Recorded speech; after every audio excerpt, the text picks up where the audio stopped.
Hello students, my name is Nikhil Arora and welcome back to my YouTube channel.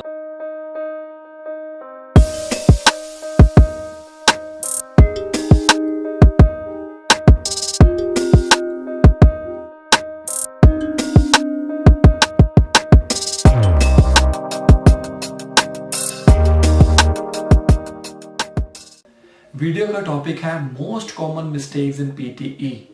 मैं 2016 से online coaching दे रहा हूँ PT की। अलग अलग कंट्रीज में मैं कोचिंग दे चुका हूँ और अलग अलग स्टूडेंट का अपना अपना एक्सपीरियंस होता है। लोग क्या गलतियां करते हैं, जाने अनजाने में इतनी गलतियां कर बैठते हैं जिनकी वजह से उनके स्कोर्स नहीं आते हैं। क्या आप भी स्ट्रगल कर रहे हैं पीटी एग्जाम में? क्या आपने भी अपना 100% दे दिया है और फिर भी आपके अच्छे स्कोर्स नहीं आ रहे? तो ये वीडियो आपके लिए। गाइस, सारे के सारे मॉड्यूल्स में क्या क्या प्रॉब्लम्स लोग कर रहे हैं, आप भी वही प्रॉब्लम कर रहे हैं। इसकी वजह से आपके स्कोर्स नहीं आ रहे हैं। आपने अपना 100% दे दिया, 100% टेक्निक और टेम्पलेट यूज कर लिए, हार्ड वर्क लगा लिया, आपके स्कोर्स नहीं आ रहे हैं। क्या रीजन है? अगर वही चीज आपके फ्रेंड या रिलेटिव यूज करते हैं, उनके स्कोर्स आ चुके हैं, एक ही इंस्टीट्यूशन में पढ़ते हो, एक ही टेक्निक यूज करते हो, फिर भी हर एक स्टूडेंट के अच्छे स्कोर्स क्यों नहीं आ रहे हैं? समझना पड़ेगा इसको। तो एक एक करके हम शुरू करते हैं। ध्यान से इस वीडियो को देखना अगर आप अच्छे स्कोर्स लेना चाहते हैं पीटी में या फर्स्ट टाइम के ऊपर जा रहे हैं। So guys, as we all know, PT में 4 सेक्शंस होते हैं: स्पीकिंग, राइटिंग, रीडिंग, लिसनिंग। तो मैं कवर करूंगा 1 by 1। तो सबसे पहले हम बात करते हैं स्पीकिंग सेक्शन की। स्पीकिंग के अंदर 5 सेक्शंस होते हैं: read aloud based on your reading and speaking, repeat sentences, read a lecture and answer short questions. ये तीनों सेक्शन स्पीकिंग और लिसनिंग के ऊपर डिपेंड होते हैं। सिर्फ डिस्क्राइब एन इमेज पार्ट जो होता है वो सिर्फ और सिर्फ स्पीकिंग के ऊपर होता है। स्पीकिंग में अगर आपने अच्छे स्कोर्स लेने हैं तो 3 बातों पर ध्यान में रखना है: content, oral fluency, pronunciation. Content means data, oral fluency means आप कौन सी स्पीड में बोल रहे हैं, प्रोनाउंसिएशन मींस वॉइस क्लैरिटी। सबसे बड़ी दिक्कत बच्चों को क्या आती है, उनके मन में ये प्रॉब्लम रहती है कि क्या हमें तेज बोलना चाहिए तो ही हमारे अच्छे स्कोर्स आएंगे स्पीकिंग में। एक एग्जांपल लेते हैं। अगर मैं ऐसे बोलूं, the reprocessing of spent nuclear fuel is one of the key process in the nuclear fuel cycle as the conventional method. आपको समझ आ रहा है? आंसर है नहीं। तो कंप्यूटर को कैसे समझ आएगा? गाइस, आपको एवरेज स्पीड में बोलना है। अगर आप तेज बोलोगे या बिल्कुल स्लो बोलोगे तो आपकी वॉइस रिकॉर्ड समझ नहीं आएगी कंप्यूटर को। PTE is just like a software. उसको सॉफ्टवेयर की तरह ही आपको करना पड़ेगा उसको हैंडल। तो अगर आप तेज बोलने के जरा तो हमारी वॉइस जो है वो रिकॉर्ड नहीं हो सकती है या उसको क्लैरिटी नहीं पहुंचेगी। हेंस हमारे प्रोनाउंसिएशन में स्कोर्स कम हो जाएंगे। उसका इफेक्ट पड़ेगा बाकी सेक्शंस के ऊपर। दूसरी गलती, क्या हमें हाई फाई वोकैबुलरी यूज करनी चाहिए स्पीकिंग सेक्शन में? मेरा आंसर है नो। रीड अलाउड सेक्शन में तो हम यूज कर ही नहीं सकते हैं। वो अपने पैसेज होता है और आपने उसको बोलना होता है। और डिस्क्राइब एन इमेज पार्ट और रीड अ लेक्चर में हमें वोकैबुलरी यूज करनी चाहिए या नहीं? आंसर है नहीं। गाइस, आपका जो टाइमिंग्स है, जैसे डिस्क्राइब एन इमेज की बात करें, उसके अंदर 25 सेकंड्स होते हैं, 40 सेकंड्स आपको रिकॉर्डिंग के लिए होते हैं। और उसी तरह रिटन लेक्चर की बात करते हैं, स्पीकर बोलता है, सिर्फ आपके पास 10 सेकंड्स होते हैं अपने आप को प्रिपेयर करने के लिए। देन आपकी रिकॉर्डिंग स्टार्ट हो जाती है 40 सेकंड्स के लिए। सबसे बड़ी बात, जब भी आपने कोई स्पीकिंग का टास्क कंप्लीट कर दिया, आपने वेट नहीं करनी है रिकॉर्डिंग जितनी देर तक चले उतनी देर तक रिकॉर्डिंग की वेट नहीं करनी है कि कब वो खत्म हो। जब भी कंप्लीट होता है आपको नेक्स्ट बटन क्लिक करना है। फॉर एग्जांपल, आप 30 सेकंड्स में या 35 सेकंड में डिस्क्राइब एन इमेज को कंप्लीट कर लेते हैं, वो 40 सेकंड्स का टाइम होता है, आपने वेट नहीं करनी है, क्लिक कर देना है। तो ये दूसरी गलती है कि हाई फाई वोकैबुलरी की कोई जरूरत नहीं है अगर आप मैनेज नहीं कर सकते तो। अगर आप ये सोचेंगे कि मैं मैनेज कर लूंगा और हाई फाई वोकैबुलरी बोलने से मेरे को अच्छे स्कोर्स आएंगे, आप एग्जाम में सोचने लग जाओगे और आप रुक जाओगे। तीसरी सबसे बड़ी गलती, कंटेंट पार्ट जो है वो इंपॉर्टेंट है। स्पीकिंग के अंदर रीडिंग के नंबर भी होते हैं और लिसनिंग के स्कोर्स भी होते हैं। जैसा कि मैंने आपको बताया, अगर आपने अच्छे स्कोर्स रीडिंग में ले रहे हैं तो रीड अलाउड को अच्छे से पढ़ो, एक एक वर्ड को अच्छे से बोलने की कोशिश करो। मेरी कुछ वीडियोस हैं, मैं नीचे डिस्क्रिप्शन में दे दूंगा, आपको पता लग जाएगा कि आपको कैसे और कौन सी स्पीड में बोलना है और कौन कौन सी गलतियां आप कर सकते हैं रीड अलाउड के केस में। जरूर देखना वो वीडियो। और उसी तरह आपके मार्क्स लिसनिंग में अगर आपने इंक्रीज करने हैं, रिपीट सेंटेंसेस और रीडर लेक्चर के ऊपर इतना जरा ध्यान दो, उसमें परफेक्ट हो जाओ। जितना जरा बोलोगे कंटेंट उतना आप में अच्छे स्कोर्स आएंगे। कुछ लोग कहते हैं content is not important, but आप स्पीकिंग में तो स्कोर्स ले लोगे लेकिन बाकी सेक्शंस में हमारे स्कोर्स कट जाएंगे। तो गाइस आपने ये सारी चीजों का ध्यान रखना है पूरे स्पीकिंग में, और स्पीकिंग कॉन्फिडेंस से बोलनी है। तो ये था हमारा स्पीकिंग में जो लोग गलतियां करते हैं और उनकी वजह से वो स्कोर्स नहीं ले पाते बाकी सेक्शन में। अब हम चलते हैं दूसरे मॉड्यूल की तरफ, राइटिंग सेक्शन, जिसके अंदर 2 सेक्शंस होते हैं, summarize written text and essay writing section. Guys जो मोस्ट कॉमन मिस्टेक्स जो राइटिंग में करते हैं स्टूडेंट, सबसे बड़ी गलती कॉमे का यूज ही नहीं करना आता उनको। कॉमे के आगे स्पेस दे देते हैं, फुल स्टॉप के आगे स्पेस दे देते हैं। जब आप हाइफन यूज करते हो उसके आगे और पीछे स्पेस दे देते हैं, या सिर्फ पीछे स्पेस दे देते हैं। तो आपने एक बात ध्यान में रखनी है कि जब भी आपने कॉमे का यूज करना है तो वो वर्ड के बिल्कुल साथ में आएगा। कॉमे के पीछे हमेशा स्पेस आती है, और उसी तरह फुल स्टॉप के आगे स्पेस नहीं आती है, पीछे आती है। और हाइफन में कभी भी ना आगे स्पेस आती है ना पीछे स्पेस आती है। आप ये गलतियां कर रहे हैं, आपको नहीं पता चल रहा, और स्पेलिंग मिस्टेक्स कर रहे हैं, ग्रामर मिस्टेक्स कर रहे हैं, वोकैबुलरी यूज करना चाहते हैं लेकिन उनके स्पेलिंग हमारे को याद नहीं रहते, और टाइम मैनेजमेंट नहीं हो पा रहा। अगर आपके पास 20 मिनट्स के लिए ऐसे लिखने को मौका दिया गया है, अगर आप पूरे के पूरे टाइम के ऊपर लिखोगे तो आप प्रूफ रीडिंग कब करोगे? जितनी देर तक प्रूफ रीडिंग नहीं होती है राइटिंग के केस में, आपके अच्छे स्कोर्स कैसे आएंगे? आपको अपनी गलतियां कैसे पता लगेगी? तो कोशिश करो, आप टेम्पलेट का इस्तेमाल कर सकते हैं, और ये जरूरी नहीं है कि आपको टेम्पलेट करना ही करना। 79+ स्कोर्स कई लोगों ने बिना टेम्पलेट के सहारे भी लिए हुए हैं, लेकिन टेम्पलेट से आपको ये थोड़ा सा हेल्प हो जाता है कि कुछ लाइंस आपको पहले से ही पता होंगी। और सबसे बड़ी और गलती होती है, लोगों के पास आइडियाज ही नहीं होते कि हम लिखें क्या। अगर मैंने आपको टॉपिक दे दिया क्लाइमेट चेंज के ऊपर, आप एग्जाम में सोचने लग जाओगे तो 20 मिनट्स को कैसे कंप्लीट करोगे? पहले से ही प्रैक्टिस करो, घर में बैठकर ही प्रैक्टिस करो, अपने आप को प्रिपेयर करके जाओ ताकि बाद में हमारे को वहां पर दिक्कत ना आए।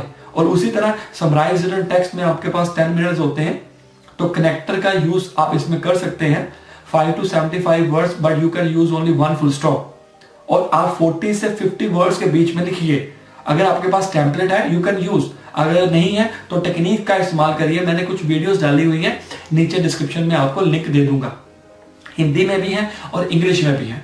तो अभी हम बात करते हैं रीडिंग सेक्शन की। रीडिंग सेक्शन शुरू करने से पहले एक और बात मैं आपको बता देता हूं, समराइज रिटन टेक्स्ट में अगर आप कंटेंट के ऊपर ध्यान नहीं देते हो तो आपके रीडिंग के स्कोर जाएंगे। तो अभी हम आते हैं रीडिंग सेक्शन के अंदर। हमारे 5 सेक्शंस होते हैं, multiple choice, multiple answer, multiple choice, single answer, 2 types of fill the blanks, reading and writing and reading, और last but not the least in reading, reorder paragraphs. अब इनमें से 2 सेक्शंस अनइंपॉर्टेंट है, multiple choice multiple answer and multiple choice single answer.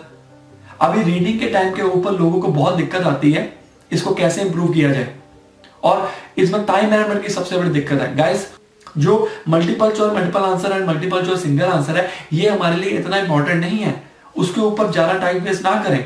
बल्कि मैं तो ये कहता हूं कि मल्टीपल के लिए अगर आपके पास टाइम नहीं है या आपको नहीं पता चल रहा तो मत करो, क्योंकि इसमें नेगेटिव मार्किंग है। अब क्वेश्चन ये राइज होता है कि क्या हम अगर मल्टीपल चॉइस मल्टीपल आंसर छोड़ दें तो हमारे 7 ईच आ सकते हैं या 8 ईच आ सकते हैं? आंसर है यस, लोगों ने लिए हुए हैं। तो अगर आप इन 2 सेक्शंस के ऊपर ज्यादा ध्यान लगाओगे, बाकी सेक्शन जो इंपॉर्टेंट हैं उनके ऊपर आपको टाइम कम मिलेगा, और फिल द ब्लैंक्स जो ड्रॉप डाउन वाले होते हैं उसमें ज्यादा टाइम लगता है, और वो इंपॉर्टेंट भी है। अगर वो टाइम आपके पास नहीं है तो आप भागोगे, और मल्टीपल की तरफ अगर ज्यादा ध्यान दोगे उसमें आपको कितने मिल जाएंगे? ज्यादा से ज्यादा मल्टीपल में आपको 2 या 3 नंबर मिल जाएंगे क्वेश्चन में। अगर उसके अंदर गलत हुआ तो माइनस भी होगा, तो उसके प्रोबेबिलिटी जो सही होने की है वो कम है। अगर वही टाइम मल्टीपल वाला टाइम अगर आप 1 मिनट में सॉल्व करते हो या करते ही नहीं हो, उसके 2 मिनट बाकी सेक्शन में डिवाइड कर देते हो, तो आपके चांसेस हाई हो जाते हैं अच्छे स्कोर्स लेने के लिए। एज पर माय एक्सपीरियंस, मुझे अलग अलग स्टूडेंट कॉन्टेक्ट करते हैं, उनके एक्सपीरियंस से और मेरे एक्सपीरियंस से, मेरा काम है आपको स्मार्ट वर्क देना, उनका काम है हार्डवर्क करना, हर एक स्टूडेंट का। दोनों जब मिक्स होते हैं तब बनता है एफिशिएंट वर्क। तो अभी हम बात करते हैं लिसनिंग पार्ट के। लिसनिंग के अंदर कुछ इंपॉर्टेंट सेक्शंस हैं, कुछ अनइंपॉर्टेंट है। जो इंपॉर्टेंट है वो सबसे पहले आता है समराइज स्पोकन टेक्स्ट। 10 मिनट्स है, इसके अंदर आपके राइटिंग के स्कोर्स भी हैं। Note down one more thing, जो reading and writing fill the blanks है उसके अंदर हमारे राइटिंग के स्कोर्स भी होते हैं। तो अगर राइटिंग में स्कोर जा रहे हैं ना तो उसमें भी प्रॉब्लम हो सकती है। कुछ बच्चे ये सोचते हैं कि मुझे स्पीकिंग अच्छी है, मेरे 80 स्कोर्स आके बाकियों में 60 आए हैं, उसकी वजह क्या है? आप ये सोचो कि मेरी तो स्पीकिंग अच्छी है। अरे भाई, स्पीकिंग में ही तो प्रॉब्लम है। रिपीट सेंटेंस और रीड लेक्चर की वजह से तो मार्क्स कम हुए हैं। वहां पर आप अगर स्पीकिंग में अच्छे स्कोर्स ले रहे हैं, मतलब आपकी ओरल फ्लुएंसी और प्रोनाउंसिएशन ठीक थी, लेकिन आपने कंटेंट पार्ट पूरा नहीं किया, रिपीट सेंटेंस और रीड लेक्चर को बोला नहीं, इसीलिए बच्चों के अच्छे स्कोर्स नहीं आते हैं। जब आपने पेपर क्वालिफाइड करना है, किसी भी टीचर के पास आप जाते हो और पेपर क्वालिफाइड नहीं होता है, तो आप ये देखिए कि मुझसे ऐसी कौन सी गलती हुई है। क्या पता आप मिस कर गए हो कोई चीज, क्या पता आप राइट फॉर्मुलेशन ना पूरे कर पाए हो, क्या पता रिपीट सेंटेंसेस पूरे ना कर पाए हो। और हम किसी भी टीचर को ब्लेम नहीं दे सकते हैं अगर उसने अपनी तरफ से पूरा एफर्ट लगाया है टीचर ने। तो दोनों का काम होना चाहिए। टीचर का काम है स्मार्ट वर्क देना, स्टूडेंट का काम है हार्ड वर्क करना। टीचर का काम है उसकी गलतियां ढूंढना, उसको सही करना, स्टूडेंट का काम है दोबारा गलतियां ना करना। लिसनिंग की मैं बात कर रहा था, समराइज स्पोकन टेक्स्ट, जिसके अंदर 10 मिनट्स है, 50 मिनिमम, मैक्सिमम 70 वर्ड्स लिखोगे। इसके अंदर भी टेम्पलेट यूज कर सकते हो, कोई प्रॉब्लम नहीं है। लेकिन इसके अंदर आप हाई फाई वोकैबुलरी भी अगर यूज करना चाहते हो कर लो, कोई इश्यू नहीं है। लेकिन मेक श्योर प्रूफ रीडिंग जरूरी है किसी भी राइटिंग टास्क में, और ऊपर से स्पेलिंग मिस्टेक नहीं होना चाहिए। इसके बाद हमारे को म्यूचुअल टाइम मिलता है, वो डिपेंड करता है कितने क्वेश्चन आए। तो मान लीजिए 30 मिनट्स आपको मिले और उसके अंदर आपको 7 टाइप्स ऑफ क्वेश्चन आएंगे। Multiple choice, multiple answer, single answer, select missing word, highlight correct summary, fill in the blanks, highlight incorrect word, last but not the least write formulation. अब इसमें भी बच्चों को टाइम मैनेजमेंट की problem आती है, किसमें से हम ज्यादा फोकस करें और हमारे अच्छे स्कोर्स आए। ध्यान से समझना। फॉर एग्जांपल हमारे पास 30 मिनट्स हैं, पहले जो 4 सेक्शन आए हैं, multiple choice, multiple answer, single answer, select missing word, highlight correct summary, ये 4 सेक्शन अनइंपॉर्टेंट है, इसके अंदर ज्यादा स्कोर्स नहीं है। फॉर एग्जाम्पल 15 मिनट आपने इस 4 को लगा दिए करने में, और ज्यादा से ज्यादा आपको कितने मार्क्स मिलेंगे? 5 to 8 as per my experience. और बाकी के जो 15 मिनट, जो 3 सेक्शंस हैं, fill in the blanks, highlight incorrect word, write formulation, उसमें पता कितने मार्क्स हैं? Approximately 30 to 40। 15 मिनट लगाने के बाद आपको 8 मार्क्स हाईएस्ट मिल रहे हैं, और उसी तरह 15 मिनट लगाने के बाद आपको 30 और 40 मार्क्स मिल रहे हैं। ज्यादा प्रायोरिटी किसको दोगे? आप समझदार हैं। तो मेरे ये कहने का मतलब है, ये सेक्शंस के ऊपर आपने टेक्निक का इस्तेमाल करिए अगर आपके पास है, और ये 4 सेक्शन जो मैंने अभी आपको बताए, इसके ऊपर ज्यादा फोकस नहीं करना है। मल्टीपल के अंदर होती है नेगेटिव मार्किंग। अगर आपका टारगेट 7 ईच तक है तो मल्टीपल करो ही ना, अगर 8 ईच है तो रिस्क ले लो। और बाकी सेक्शन में फिल द ब्लैंक्स में चलते हैं। फिल द ब्लैंक्स में कई बच्चे क्या करते हैं? स्पेलिंग मिस्टेक कर देते हैं। उन्होंने अपनी तरफ से तो सही लिखा हुआ है, लेकिन स्पेलिंग मिस्टेक हो गए, ईडी नहीं लगाया, एस नहीं लगाया, और बड़ा वर्ड डाल दिया बीच में, शुरू कर दिया, तो वो गलत है। आपने अपनी तरफ से तो सही लिखा था, लेकिन बाद में फिर दिक्कत आ गई। और उसी तरह हाईलाइट इनकरेक्ट वर्ड, उसमें आपने गलत के ऊपर प्रेस कर दिया बटन, वो भी गलत हो गया। Last but not the least write formulation में अगर आप पूरा नहीं लिखोगे तो नंबर कैसे आएंगे? और सबसे बड़ी बात, बच्चों को दिक्कत आती है कि अगर हम पूरा सेंटेंस ना लिख पाए तो सारे हमारे मार्क्स कट जाएंगे। ऐसा नहीं है, एक एक वर्ड का एक एक होता है मार्क, ऐसा पीटी स्कोर गाइड में लिखा हुआ, आप चेक कर सकते हैं। ये सारी की सारी इंफॉर्मेशन जो मैं दे रहा हूं आप गूगल के ऊपर चेक करें, आपको मिल जाएगी। तो गाइस, ये सारी मिस्टेक्स आप करते हो और फिर मार्क्स नहीं आएंगे, ऑब्वियस ही बात है। एक्सपेक्टेशंस हमारी है 8 ईच की, ये गलतियां करोगे, एक भी आपका राइट फॉर्मुलेशन मिस हो गया, आपके नंबर गए। तो ये सारी गलतियां ना करें, पहले समझें और टेक्निक के बारे में पहचानेंगे, क्योंकि टेक्निक्स है तो आप अच्छे स्कोर्स ले सकते हैं। अब मन के अंदर क्वेश्चन आता है कि हमारे तो स्कोर्स आ ही नहीं रहे हैं, स्कोर तो उनके आते हैं जिनके हाई फाई इंग्लिश होती है। ऐसा नहीं है गाइस, ऐसा नहीं है, because it is totally depend on your performance and what techniques you are using in the real exam. It is totally based on techniques. मेरे कुछ स्टूडेंट्स के 6 ईच की बजाय 8 ईच आ गए फर्स्ट अटेम्प्ट में, पिछले रिजल्ट चेक करिए daily basis के ऊपर। और जिन लोगों के नहीं आ रहे हैं तो प्लीज इस वीडियो को समझिए। तो अगर आप मेरे से ऑनलाइन कोचिंग लेना चाहते हैं, अगर आपको लेक्चर अच्छा लगा, बाकी वीडियोस भी चेक करिए, रिव्यूज चेक करिए और लोगों के रिजल्ट देखिए डेली बेसिस के ऊपर हम डाल रहे हैं। और अगर आप मेरे से कोचिंग लेना चाहते हैं online as per your timings, number आपकी आंखों के सामने है। We are providing coaching in 3 different languages, Hindi, English and Punjabi. Don't wait. ज्यादा से ज्यादा मेहनत करने की बजाय आपको अगर पता होगा कि मुझे ये चीज करनी है, उसमें ज्यादा बेनिफिट है। टाइम और पैसा वेस्ट ना करिए, just contact me. Best of luck.